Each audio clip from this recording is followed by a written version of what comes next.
Dirsek, dirsek, dirsek. Ali bana dirsek attı. Ali bana dirsek attı. Ali bana dirsek attı. Dirseğim ağrıyor. Dirseğim ağrıyor. Dirseğim ağrıyor. Belge dirsek altında.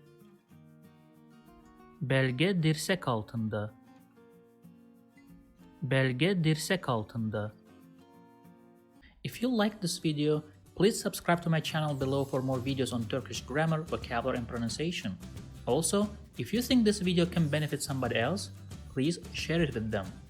Last, if you have any comment or request, please provide your feedback in the comment section below and I'll do my best to respond as soon as possible.